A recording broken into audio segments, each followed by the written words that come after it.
Bonjour, c'est Mélanie du blog harmoniefamiliale.fr. J'espère que tu vas bien et que tu as la forme. Si tu ne connais pas encore mon site, je t'invite à aller le découvrir, c'est harmoniefamiliale.fr. Il pourra t'aider à accompagner tes enfants dans leur évolution et à te développer personnellement et à accompagner tes enfants dans leur propre développement. Je t'ai confectionné un guide également que tu peux télécharger gratuitement et qui te donnera 5 étapes pour aller à l'harmonie avec tes enfants. Le sujet de la vidéo d'aujourd'hui, c'est comment arrêter de te dévaloriser. Je sais que de nombreux parents, dont je fais partie parfois également, ont tendance à se dire des phrases du style je crie trop, je suis pas assez patiente, je me mets trop en colère, je suis pas assez, je suis trop. Tu vois ce genre de phrases-là. Donc je vais te donner 4 clés pour favoriser ton épanouissement personnel et arrêter cette dévalorisation. La première clé, ça va être de prendre conscience que cette partie de toi qui te fait dire des choses comme celle-ci, c'est ton ego. Alors l'ego, c'est pas ce qui fait toute ta personne, c'est juste une partie de toi. Et c'est une partie de toi qui effectivement te renvoie des images sur toi-même et qui te fait avoir donc des jugements parfois comme cela. Je crie trop, je suis pas assez, je suis trop, etc. C'est uniquement une partie et en prendre conscience, ça peut t'aider à changer ta vision des choses, c'est-à-dire que ton ego ne te définit pas. Il ne définit pas la personne que tu es. Donc c'est pas parce que tu penses que tu cries trop que c'est forcément la réalité et c'est pas parce que tu penses que tu n'es pas patiente que c'est forcément la réalité.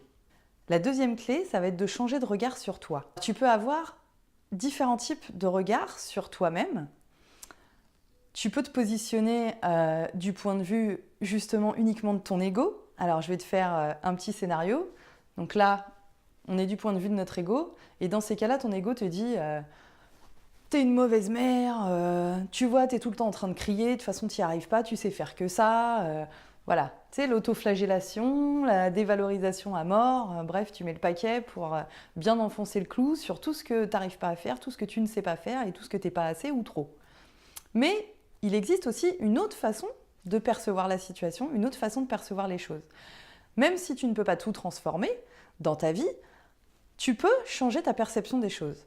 Alors je t'invite à te positionner différemment, plutôt en position de, voilà, comme si un parent bienveillant te parlait à toi-même et te dire bon là Mélanie, t'as crié, hein.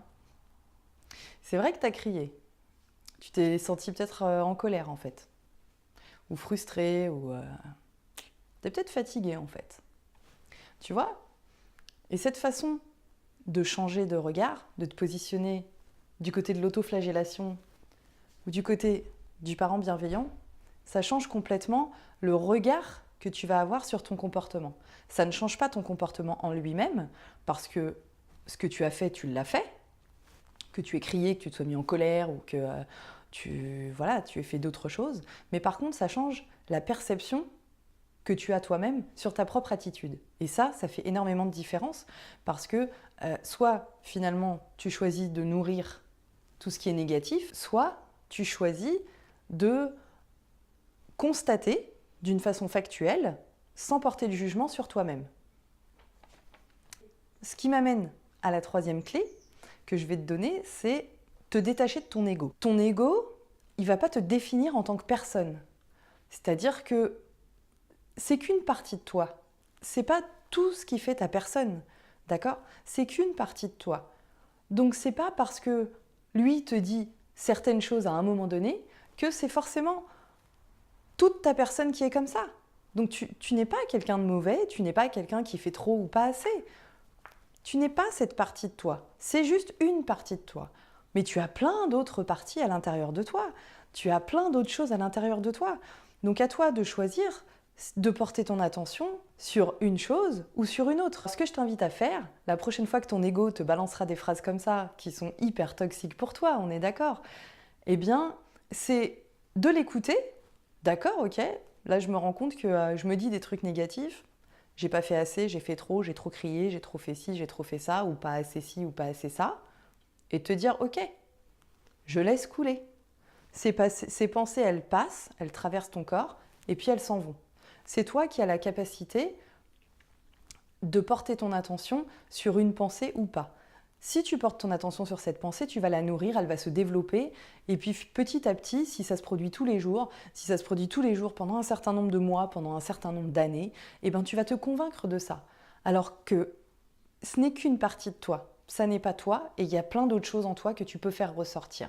Donc tu as la possibilité de choisir de ne pas nourrir cette pensée-là à ce moment-là, de simplement prendre conscience qu'elle te traverse, de la laisser passer, et de nourrir par contre d'autres pensées qui, elles, vont te permettre d'aller de l'avant. Ce qui m'amène à la quatrième clé également maintenant, donc ça va être de relâcher la pression. Il faut savoir que tu es le meilleur parent pour tes enfants.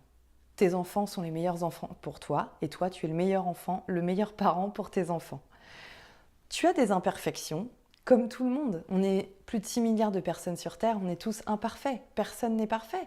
Et pourtant, il y a des gens qui s'en sortent très bien, et il y a des gens qui arrivent à avoir et à faire des choses très positives. Donc tu as la capacité en toi d'y arriver aussi. Mais pour cela, il faut vraiment que tu relâches cette pression sur toi et que tu apprennes à aimer aussi tes imperfections. C'est difficile peut-être pour certains à faire, mais c'est quelque chose de tout à fait possible.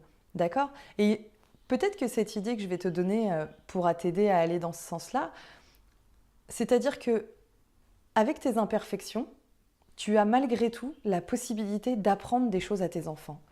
Par exemple, si ton ego te dit « je crie trop », on va pour schématiser dire que ça fait partie d'une imperfection que tu as. Dans cette imperfection de trop crier, qu'est-ce que tu peux transmettre à tes enfants de positif? Ça ne va pas être le fait de crier en lui-même, on est d'accord. Mais si tu élargis un petit peu ton regard, tu prends du recul, tu vois, sur la situation, tu peux apprendre par exemple à tes enfants à t'améliorer, à travailler là-dessus, à essayer justement de faire en sorte d'être plus posé, d'être plus calme dans ton quotidien. Et ça ne va pas se faire du jour au lendemain. Ça va te demander de la persévérance, ça va te demander de la volonté, ça va te demander du courage, ça va te demander plein d'autres choses. Et toutes ces choses-là que ça va te demander, eh ben c'est ces choses-là que tu peux transmettre aussi à tes enfants. Donc finalement, même à travers les imperfections que tu as la possibilité de transmettre des choses positives à tes enfants. Alors, j'espère que cette vidéo t'aura été utile. Si tu l'as aimée, je t'invite à cliquer sur j'aime, à la partager autour de toi si tu penses qu'elle peut aider d'autres parents. N'hésite pas à t'abonner également à ma chaîne pour suivre l'ensemble des vidéos. Et on se retrouve à bientôt, écoute, dans une prochaine vidéo. Je te dis à bientôt. Ciao, ciao!